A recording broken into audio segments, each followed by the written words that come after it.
Yes, true. Okay, right. So the purpose of today is to kind of take you through the process. All of you have come forward and agreed to kind of get involved. So how you can get started, what the process actually is, and some of our top tips on how you can make the most of doing this service and also doing it to a really high quality. To give you some background, I mean, why do we have this project? We've kind of touched on it already, but in brief, our goal is to create quality transcriptions so that we can have them as a wonderful resource. The lectures themselves are full of so many inspirational points, but also the way Maharaj presents is so effective. And so it's really helpful for us to have this as a resource. Equally, in the future, what we'd like to do is make it available in a searchable archive. So you can imagine almost like Vedabase allows you to search through Prabhupada's books.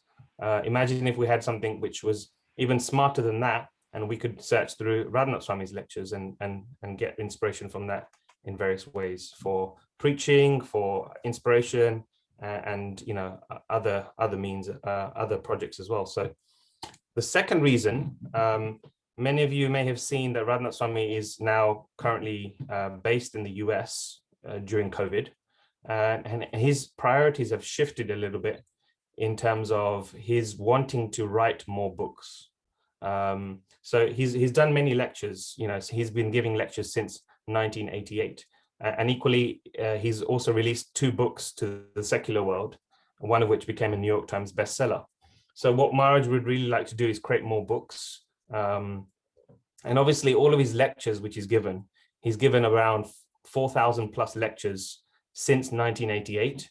And those are amazing resources for him to use as a base for him to then create a book, whether it's for devotees or for the secular world. So the second reason is that we want to assist Maharaj in his goal of writing more books. And that can be done very easily when we have these quality transcriptions.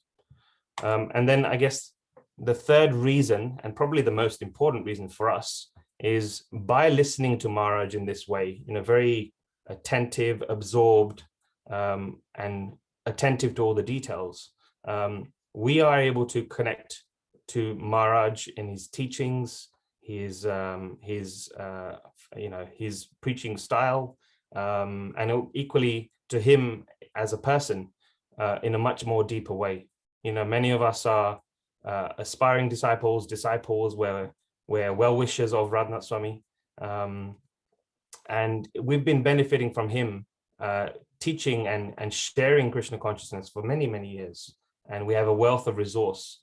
But this particular reason is the most important because, this service allows us to almost go deeper into that connection in what Maharaj is sharing with all of us. So these are the 3 reasons for this project: to create the quality transcriptions, to help and assist Maharaj in his endeavors to write books to serve Srila Prabhupada, and finally for us to go deeper into our absorption and connection with Maharaj and his teachings. Okay, so those are the 3 main reasons.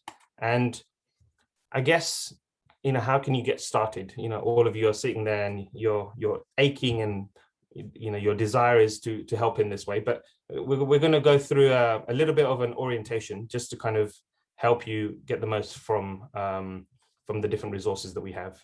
So many of you in a few days time, you probably get hold of an email which has a lecture. Now, the interesting thing is all of the emails that we send out as part of this project come from this email address. So it's transcripts@rnsoffice.com. Now, what I would advise you all to do is go into your email accounts and actually add that as an entry in your address book, just so that we can prevent emails being sent to your spam folders and so forth. Now, in your email, and I'll show you this in a second, in a few minutes, but in your email, you'll get a couple of things. You'll obviously get the lecture as an audio file link, which you can download. You'll also get a transcript file, which is a Word document. Now, a transcript file can be one of 2 flavors. It's a file that we have never transcribed before, so we've used some software to auto-generate it. And then sometimes we have lectures that have been transcribed in previous, attempts and projects on this on the transcription front. So you can get a lecture which is auto-generated or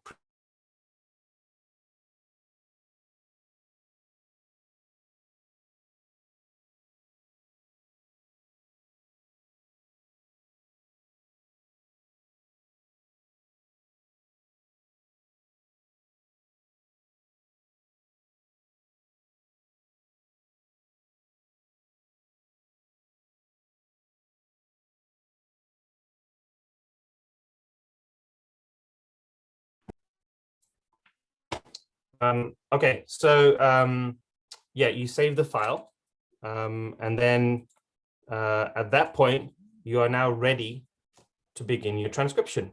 Now, obviously, I'm sure it's clear to everybody, but transcription service means that you are listening to the audio and typing, and the file that you receive needs to be made verbatim, or in other words, it needs to be a copy of what you're hearing. So we represent what we hear in the Word document sense. It may seem a little abstract because you haven't seen any of this yet, but bear with me. Okay, let me do this. Let me move on and show you a little bit on the different stages. So we've broken up our transcription service into 3 stages. And what we are hoping is that devotees here on this call will be able to help with stage 1 initially. And then after a little bit of experience, stage 1 and stage 2 together. And then stage 3 is handled by a different team. So let's just go through these stages just to kind of understand it. The first stage is you receive a file that you listen to, and you receive the text file like we described on the previous slide. And the idea is to make or clean up the text so that it matches the audio. Now, as part of our template, we've introduced something called metadata, which is like a top little section in the Word document.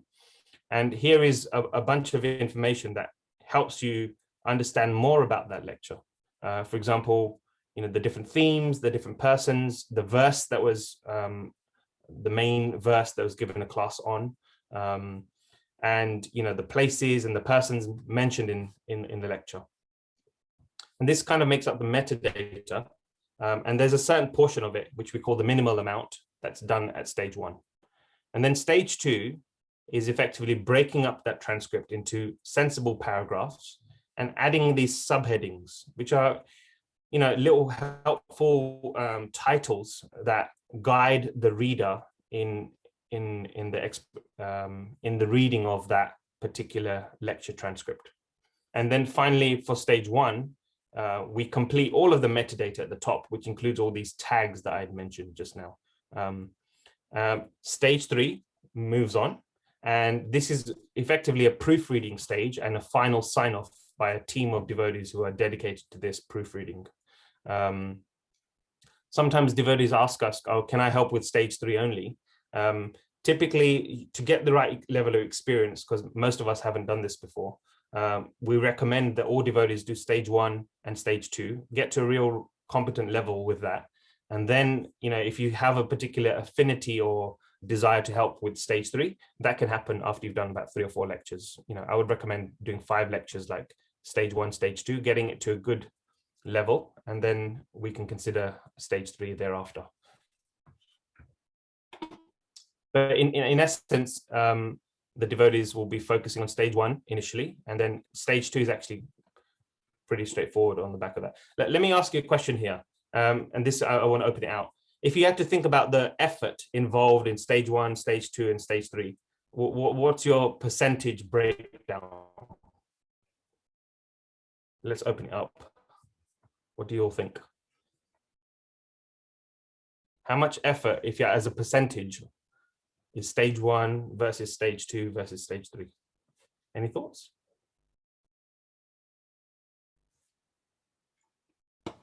Stage 1, 70%.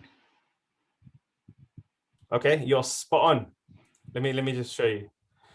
Spot on, because most of the effort is stage one, and you guys did it. You're on the ball. So as you might appreciate with that, if you don't get stage one right, every subsequent stage is affected. So getting stage one to a really good quality, make sure it's verbatim, it follows all the different standards. That is so important for this service. And what we found is that initially we didn't have everything set up properly with stage one. So we had devoted submit files at stage one and stage two. And now we're finding that we have to go back and do those again because they're not quite to the standard that we've come to realize after a few months. So stage one is absolutely important. And so therefore getting that right is most of the effort here. Okay, I want to ask, are there any questions on what we've covered so far? Happy to consider any questions here. Not yet, bro. We are almost clear. We can go ahead. Okay, good. All right, so what I wanted to do at this point then is just show you a couple of resources now. And let me just share my screen over here. Give me a second.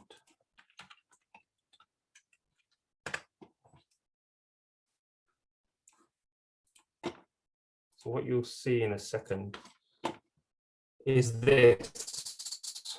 Can you see my web page now, my browser? Yes.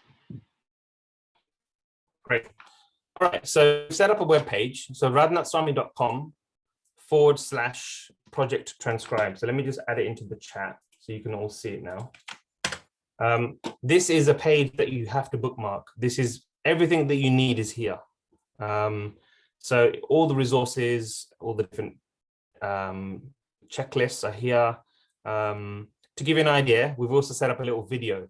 So this transcription template, the one I mentioned, look at this.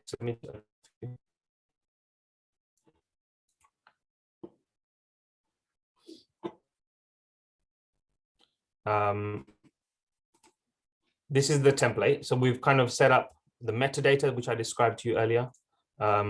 You know, we'll replace all of these. So when you work on a particular lecture, the idea is that you replace all of the values that are here as a sample. So all these sample values need to go.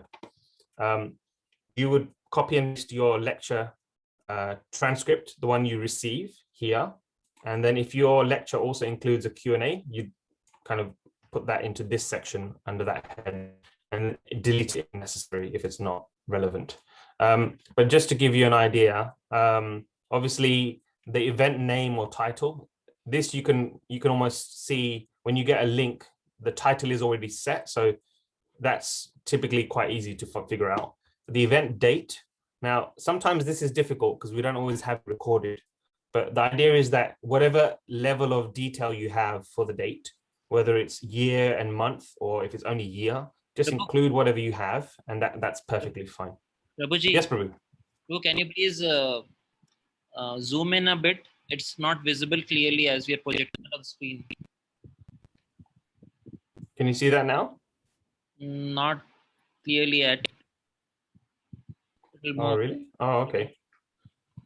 Yet more if possible. Is that better? Okay, let's try. Yes, okay. That's just probably the biggest, because then, yeah, okay.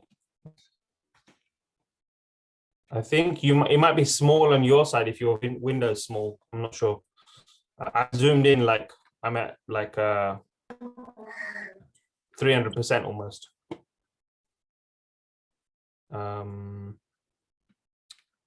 Okay, let me see. Are you seeing this? So you're seeing my Word file, and you can see all the metadata at the top. Yeah.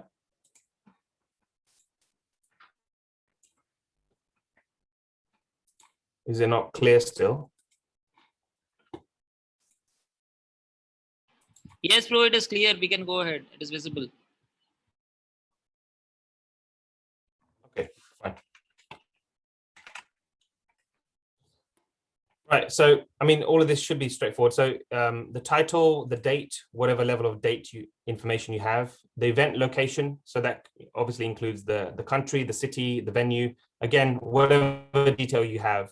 The event type, this is a drop down, so you can select whatever's relevant to yours. And then this is your name as a transcriber and the date you complete it. Here, we'd like you to paste in the link to the audio file that you receive as part of your email. Sometimes devotees may be helping, and instead of receiving an audio file, they may get a video file, but if not, then you can just delete that.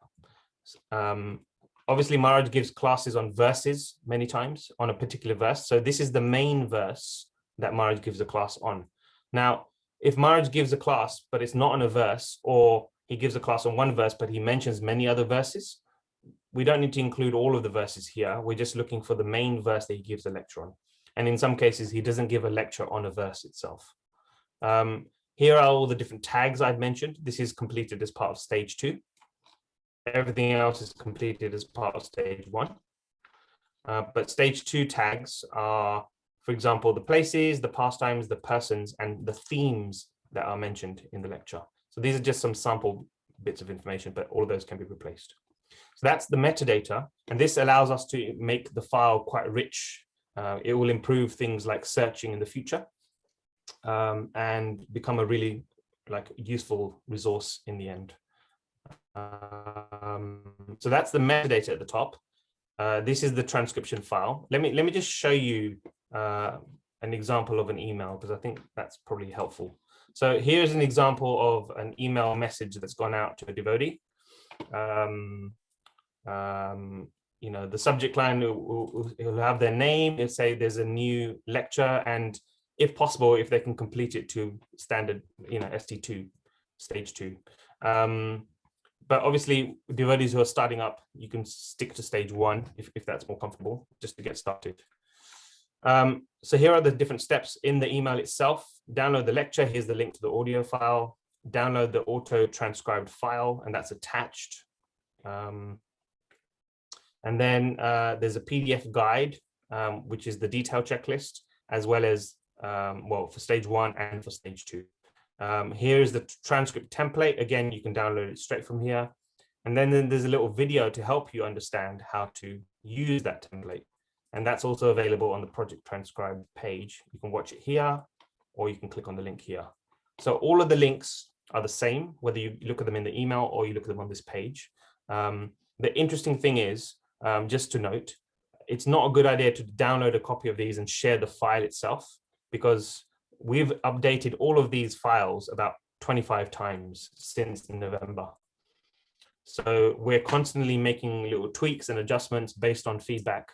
And so the best thing to do is come to this page and download a fresh copy whenever you start the lecture that you're allocated.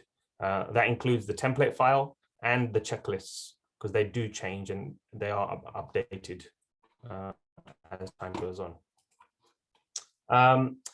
Okay, I mean, the other thing to note is that we have a submission process.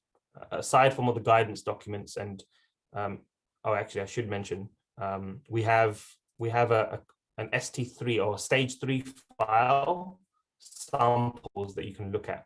There's 2 here. There's one here, and there's another one here with a Q&A. Let me just open these just so you can see what it looks like in its final state.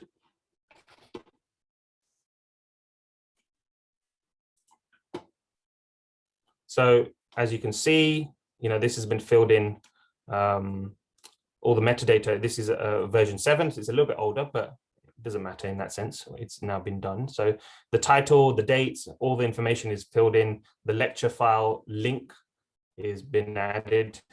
The video is not relevant. This is the main verse that Maharaj spoke on. And these are the different tags: places, pastimes, persons, and themes, right? So as you can imagine, this is all the Sanskrit verses, you know, all the standard formatting that we expect. To give you an idea of how this works, this is the full verse quick style has been applied here. And if you look over here, this is the full verse number or the reference that's been applied. And here is the formatting for the translation. So we don't have to think about it. To apply the styling, you literally select it and click on the quick style at the top. And that's how easy it becomes. So you focus on transcribing as opposed to formatting. So anyway, you can get a sense of this is the file. It's really easy to read. It's got really nice subtitles or subheadings. Where Marge mentions verses, even in part, we give a reference number or the reference to the verse, as well as in square brackets, we make reference to the translation. So it becomes a really nice resource, and it follows exactly the styling that you find on some of, the websites where we have a similar thing for Srila Prabhupada, like Vanipedia and other places like that. So it becomes a really nice, easy to read document. It's well structured, and it becomes a great resource. One thing I will add is we only do Sanskrit diacritics for verses, which are either full verses or partial verses.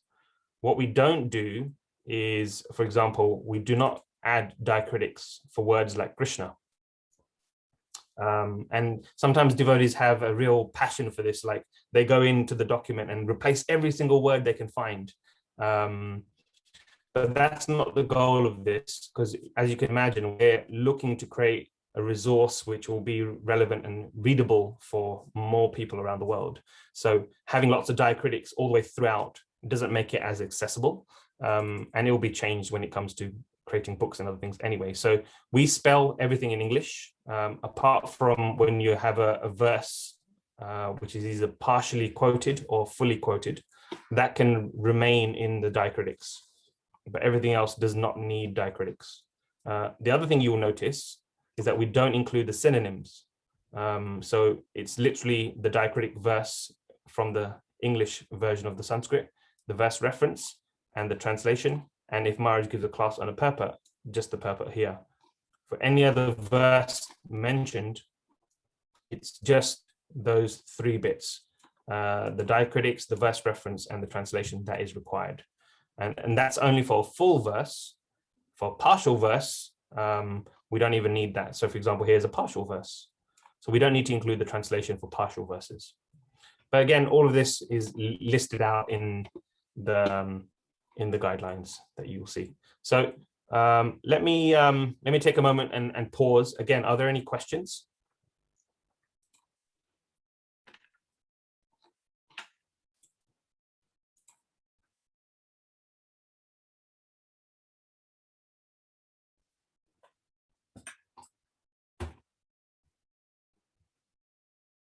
No? Okay, well, let me do this. Let me just open up the detailed checklist and maybe we can step through this. Obviously you can read this in your own time as well, but I think there's a few things which are really helpful to kind of walk through. One thing I should add as a caveat is the checklist. When you read it, you think, oh, it makes sense. It's common sense, right? We've just put it into a document so it's clear and consistent. Like I'll step through it real quick. Does the lecture you have match? Do the audio and the Word file that you receive, do they match? If not, then basically get in touch and we'll kind of help fix that. Did you use the latest version of the template, which is item number 2? And again, here's a link which is like an evergreen link.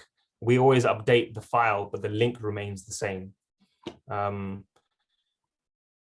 As you're walking through, number 3 is, did you complete all the metadata, the minimal metadata at the top? And it kind of goes through all of that. Did you use the right styling using the quick styles? And that talks about that. We've already discussed. Does the transcript you received, did it cover the entire audio file? Sometimes we find that the auto-generated file stops abruptly at some point in the lecture. So if that's the case, then just let us know and we can try and help. Sometimes it means that you have to do the rest of it manually, as opposed to using the auto-transcribe file. Moving on really quickly. Mangalacharan, we don't expect devotees to transcribe the Mangalacharan, or if there's Kirtan or any other things like that, we literally put in square brackets Mangalacharan or Kirtan. It's not required for this service. So it's nice to have in there, but for the purposes of our project transcribe guidelines, we do not require them. Item number 7 is quite a big one. It's talking about how Marj, the words that we put into our word file should be verbatim. Obviously, Marj speaks US English, and so you may need to adjust your language settings in Microsoft Word. It might be set to a different non-US English setting. So just make sure it's checked and changed if required.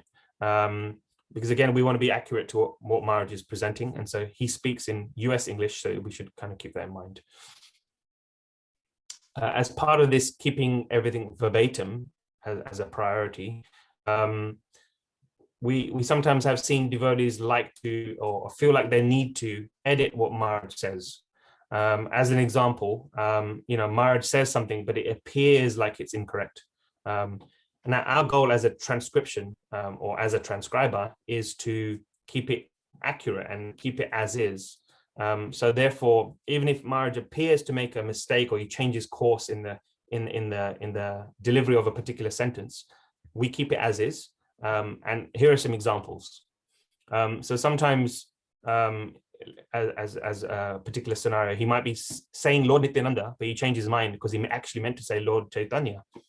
So he says Lord Nitya, and then he changes and says Lord Chaitanya. So this is the way we include it. We keep it. We don't edit it out. We say Lord Nityananda ... like that because it was partially said, and then carry on saying with what he actually said or meant to say. Other times, Marj may, for example, I don't know, he's talking about a pastime, and instead of mentioning the person's name that he's speaking about, he mentions another person's name as a mistake, for example.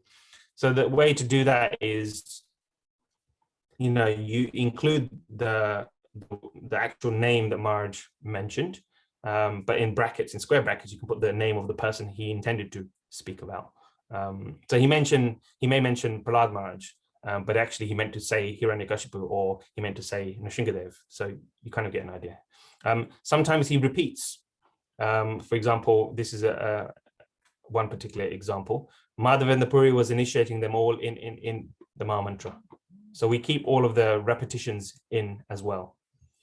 The Maha Mantra can be literally copied and pasted from here with diacritics. It's kind of treated as a partial Sanskrit verse in terms of its styling. With Maharaj's lectures, he often gets devotees to say Hari Bol or Hare Krishna as the Maha Mantra. So we use this notation to denote when devotees speak. And so in square brackets and in this way, and then whatever they speak is in quote marks. The other thing you'll notice in some of the earlier lectures, particularly like late 80s and early 90s, Maharaj often within his lecture, between sentences, he may say, huh, and different audible expressions, as we like to call it. And he may say, like that, like this. So depending on the tone, you can use the appropriate grammar. So either it's a question, maybe it's an exclamation point, or it's a statement. So depending on the tone, you can adjust and keep all of those in there. Sometimes Maharaj he makes sounds like different animals. So you can just include this notation. I don't expect that devotees will try and figure out the English for what the sound is. So for example, mooing sounds or peacock sounds and, monkey sounds, whatever it may be. Other times, he may laugh, he may chuckle, he may ask the devotees to repeat. So you can use these same kind of notations to represent all of those. Many times devotees, they struggle a little bit with the Sanskrit, but in effect, it's very simple. The diacritics, the verse reference on the right, and then the translation. And we take everything from vedabase.io. You may have an installed copy of Vedabase on your computer or laptop, but we advise you not to use that because it does not use the Unicode character set, which means that you have to have a special font to see all of those words and special characters. which means that this service becomes really difficult for the next person who doesn't have that font. So we use everything from vedabase.io. It just keeps everything uniform and means that we don't have blocks later. So using Vedabase, the installed version of Vedabase will cause problems. And so we should avoid that. Okay, another thing to note. Yeah, okay. What else is there? Yeah, I mean, you can read all of this in your own time. Right. Yeah, okay. Yeah, okay. So yeah, you get a sense with the verse text, the book reference, the translation, and the purport. All of that's kind of copied from Vedabase. Inline verses are kind of, mentioned like this. Yeah. So in other words, it's italicized, it's in the sentence, and then you include the reference to where it was quoted from. Other things which are more grammatical are,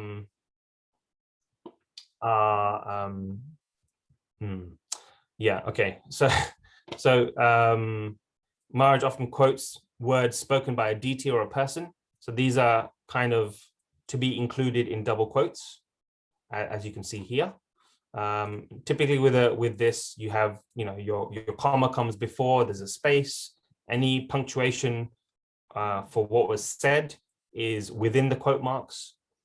Other times, if someone is, if Maharaj is quoting something that was actually not spoken, but it's more like thoughts, then in a sense you use single quote marks, which is different obviously to double quote marks, which was spoken. And then sometimes things are paraphrased, in which case you do not need any kind of quote marks. This is technically called an indirect quote. Right, so there's double quotes, the single quotes, and then no quotes. Moving on, this came up in our discussion briefly, just a little bit before. How do we tackle non-English words like Krishna, Vishnu, Chaitanya, Yagya, Paramatma, and various other words? The idea is that we do not need to include the diacritics. We do not need to make them italic, and we spell them in English in a phonetic way, but we spell them consistently throughout the document. So for example, Krishna is a classic one. I do it myself. I spell Krishna K-R-S-N-A, even on WhatsApp and so forth. Technically, we should be spelling in the full form, so it's K-R-I-S-H-N-A, and we spell it like that because that's how we spell it in English. Chaitanya is spelled like this. And so you may ask, okay, but what about book references like Chaitanya Charitamrita? Do we need to change that? And the answer to that is no, and that will come up in a minute. Book titles are kept as is. Whatever their printed name is, we keep it as is. So Chaitanya Charitamrita does not need to have the Chaitanyas changed to a CH, because that's not how it's spelled. We take the actual book title as a source. And I guess this doesn't apply. This not using diacritics and not having italics does not apply to partial verses or full verses. Obviously, we talked about verses a little bit further up. This is an area of, I guess, lots of questions we've had in the past. So what about name titles? So, okay, actually, one thing just before, point number 14 talks about this notion of divine pronouns.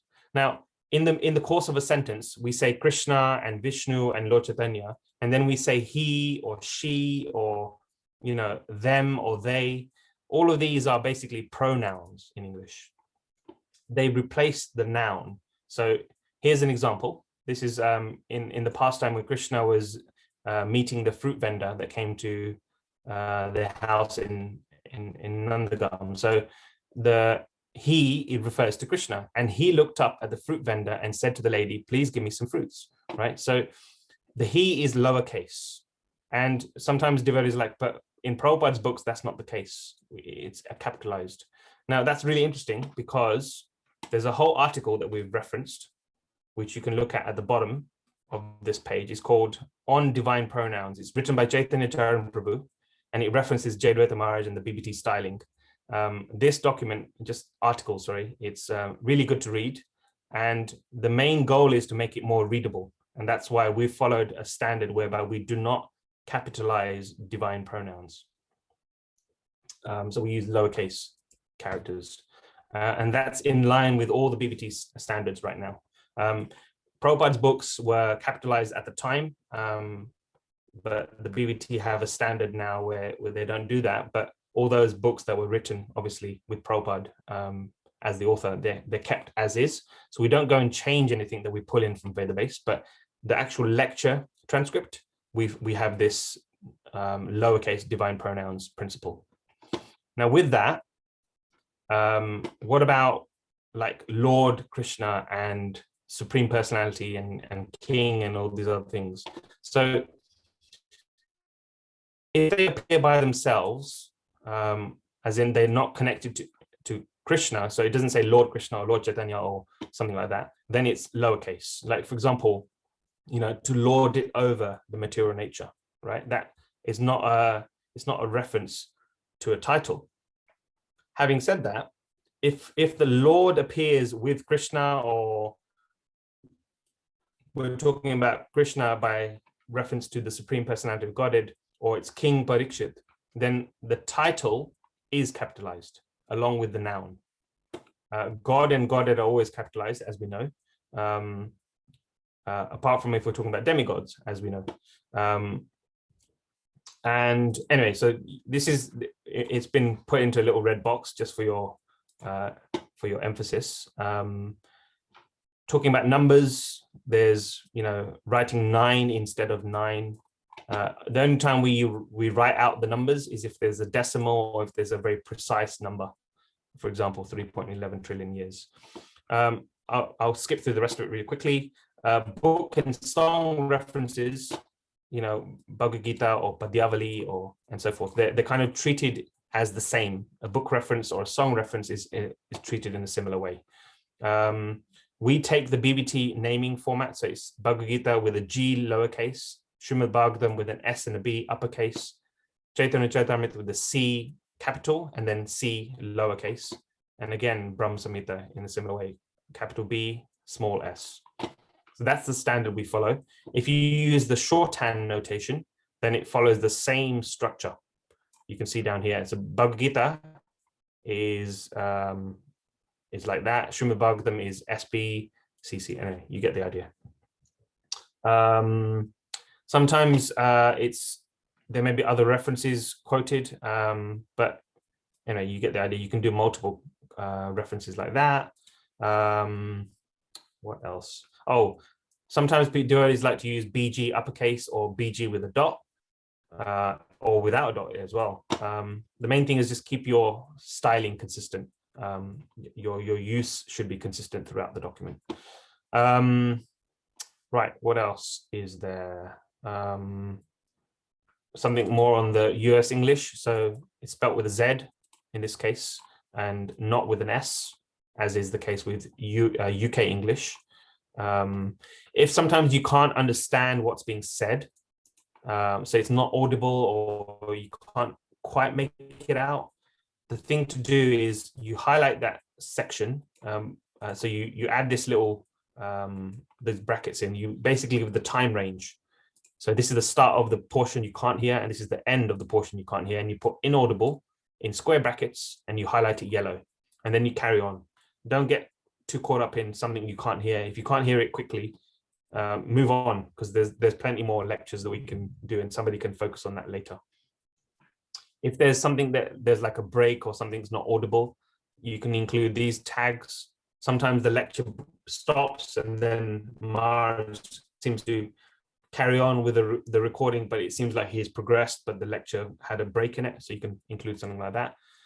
The Q&A section, there's a whole styling on how to do that, as well as on the project resource page, you can see there's a sample file here that you can reference to understand how to style that. We do not need to include other languages, for example, Hindi, Russian, Italian. If they're being translated, we don't need to include them. It's not required for this. And then just finally, towards the end, we're talking about make sure we save and use the docx Word document format, as opposed to doc, which is the slightly older format and causes some compatibility issues. We don't accept PDFs, we don't accept RTFs or text files. It has to be docx. Some devotees don't have, they use a Mac, then you can still convert to docx afterwards. Other things, we have a very rigorous naming convention. Ideally, if you have all the information, your file would look something like this. This is the Word document that you submit at the end. The year, month, day, the event country, event city, event location, event title, the stage. So this is stage 1, for example. And do you remember I mentioned the version number? So this is the version number. This is super important because you'll see in the process, you can submit multiple versions of the same lecture as you improve it at a given stage. So if you do stage 1 and then you get feedback, then you might do a stage 1 version 2 and version 3. And so therefore the version number has to be included from the very beginning. The first file that you submit should always be a version 1 at a given stage. And then if you make updates to it, then it's version 2 and so forth. If you don't have all information available, you put in whatever you have that's at hand. So for example, this is a fictitious example, but it may only be Ramayan 1 and you don't know what year, where it was, or when and so forth. So literally you can all you can do is submit a file which is called that. And that's okay. So whatever information you have, that's enough.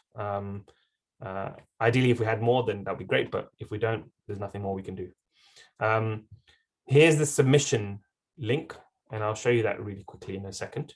And then as a final note, if you find something that's missing or doesn't make sense, let us know, and we're happy to update this document as we go along. Let me really quickly show you, I'm conscious of time, so let me really quickly show you the submission form, just to kind of wrap things up. Again, it's on radhanathswamy.com. Just so you know, these pages are hidden. They're not available to search from Google, and that's intended. But the links, you'll all find them on this Project Transcribe page.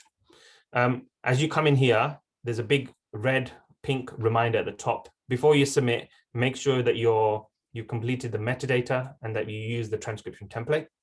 And you can download a fresh copy here if you haven't, if you forgot.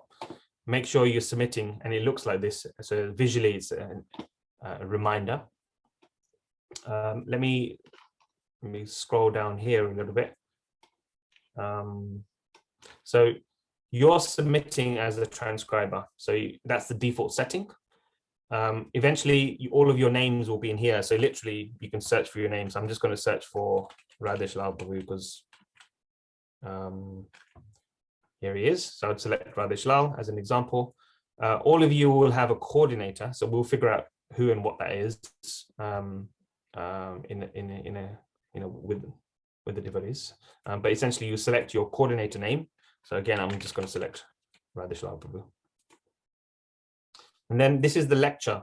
So whichever lecture you've been given, you can search for it by the title, by the year, whatever you like. So I'm going to search for this lecture. It gives you like a nice search mechanism to kind of find the one you're actually intending to pick. So let's say I'm doing one on this one. And then it asks me, what stage are you submitting your file, your transcript file? Is it at stage 1 or is it at stage 2?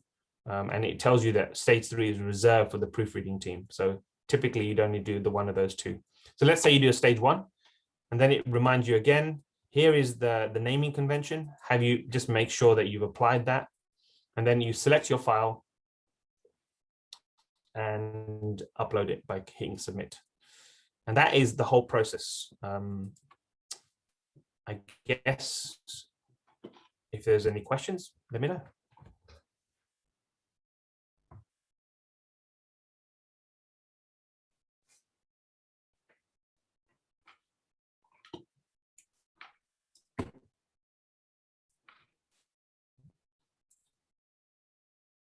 Hare Krishna, Prabhuji. Prabhuji, Prabhuji, at the end, we are submitting the file. So you go we have to mention the date. So that date is like lecture date or means completing date.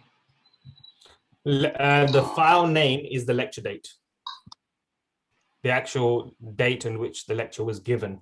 So yeah, we're not really tracking when the transcriber, the date of the transcriber, apart from that metadata field. Yeah. Okay. The other thing, let me just show you really quickly. Oh, sorry, please, if there's another question, go on. Any other questions? No? Okay.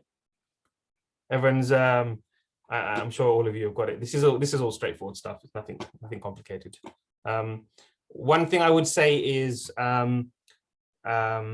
if you're doing this on a daily basis, you, after doing 1 or 2 files, you almost know the guidelines like the back of your hand. You kind of get a sense of what you should do in different circumstances, but you have to absorb yourself into the guidelines, especially stage 1, and then also stage 2. Once you've done that, you'll find the process becomes much quicker, much easier. If you use the transcription template and the styling, again, that will add to the quickness or the pace at which you can do this. To give you an idea, a 1-hour lecture roughly takes about 3 times as much when you're starting out, and then that will slowly become a little faster. You know, you could very easily do a lecture in a given period of time quite quickly. So whatever your different levels of availability are, you kind of go through lectures really quick. Let me just show you something on the background. So this is something that your coordinator will see, and also you might get updates on, but I just want to show you the progress we've made so far, just to give you a sense of where we are so far.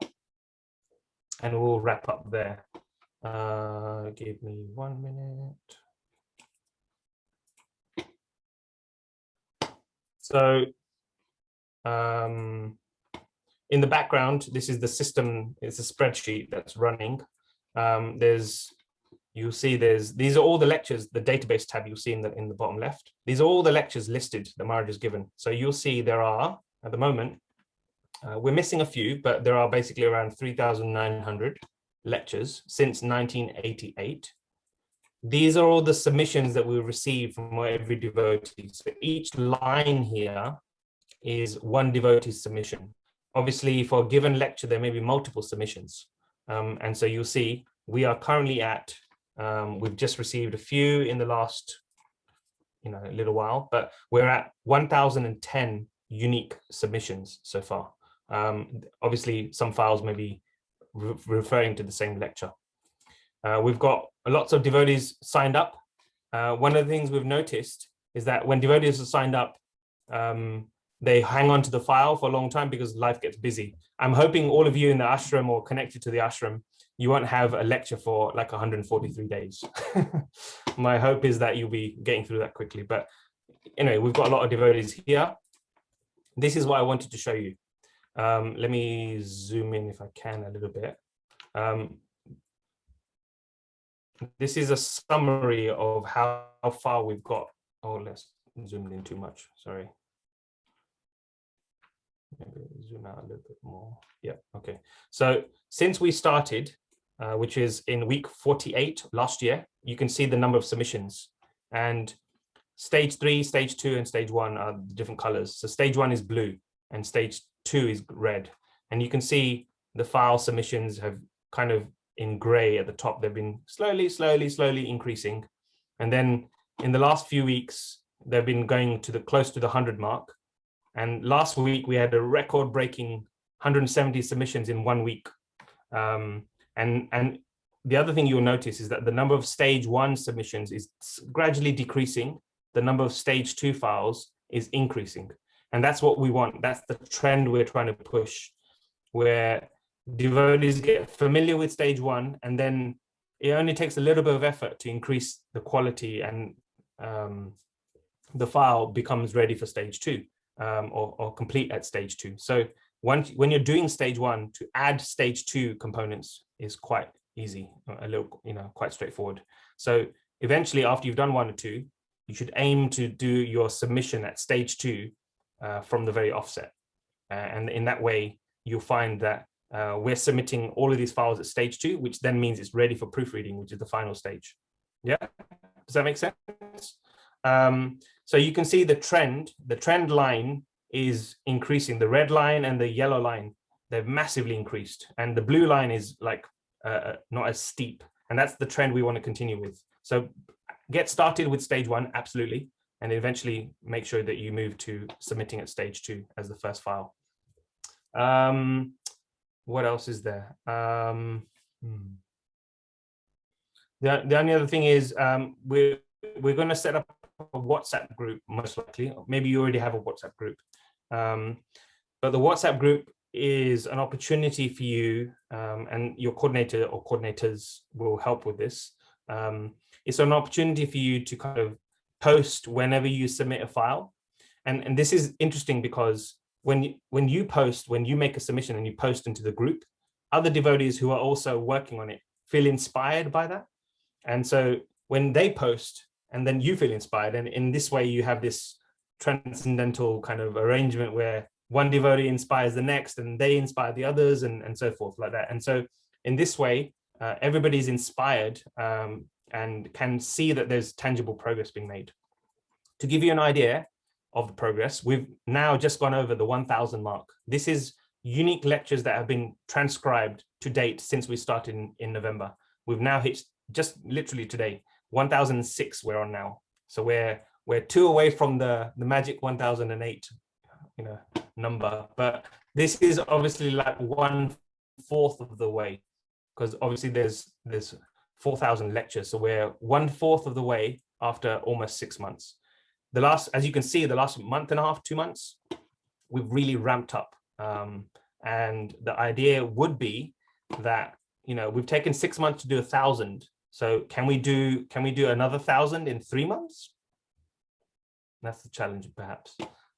So let's see. And then if we can do 1,000 in 3 months, and with that focus, maybe we can do more, and maybe we can do them, get them to a good quality even quicker. But again, quality is the most important thing. If it takes you a little longer to get started, that's perfectly okay. Don't feel bad about it. Don't get pressurized into rushing. It's important to understand the guidelines, especially for the first few, because that forms habits. And if you form good habits based on the guidelines, everything becomes smoother afterwards. If you have questions and you want to clarify something, again, refer to the guidelines, ask on the WhatsApp group, and we'll be more than happy to help you. Most of it is common sense, and you'll find that, after you've done a couple, you're like, oh, it's not so hard. It's not so bad. Yeah, okay. Any questions at this point before we wrap up? So maybe we can send the WhatsApp link on the chat box. Okay, to have everyone sign up. Yeah, give me a second. What should we call the group? What's the name? Rajesh Lal Prabhu, it's already there. I'm not sure he's on. Let's see. He may be on. Oh, he's there. Yeah. Yes, Prabhu. Have you already got a WhatsApp group set up for all Yes, of yes, you? yes. Okay, fine. All right. As in, do you want people to be added to that still, or are they already on there? Yes. I think I've made everybody. Okay, everybody's on there already. Okay. So 3 devotees are there. They can add the rest of them. Yeah. Okay. I'll Perfect. add. Actually, there are only 3 devotees right now. Okay. So then I'll add everyone. Yeah. All of us also, the core group also. Yeah. Maybe Nandagam Prabhu can be the admin on that too, if he's not already. Yeah. Okay. All right. Well, I guess as a final note from me, I just want to express my gratitude to all of you. I know it's wonderful that you've come forward, and I'm really grateful that you're taking the time and you're considering doing this service in this way. And I'm really inspired that you've all kind of taken some resolve and some commitment to this. if you find it, enjoyable, share the news with other people, with other devotees, and we can get the lectures done even quicker with more devotees on board, and really focus on the quality. And I think you really enjoy this service. Every devotee who's done this so far has said, "Oh, it's so nice to hear Maharaj with such focus." Transcribing does it heightens your sense of hearing. So in that way, it's such a relishable service. So really, thank you so much, and I hope and pray that we can serve you nicely in this capacity. Very well.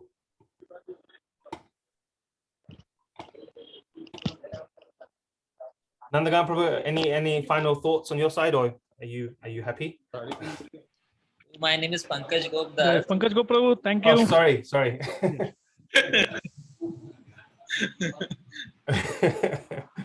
The name of the center which the students are connected to, that name of the place. Oh, that's the name. Sorry.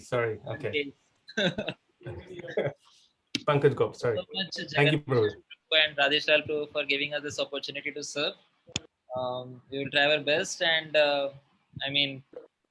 hopefully that WhatsApp group will keep everyone connected and alignment for doing this service. The main challenge with this service is that it's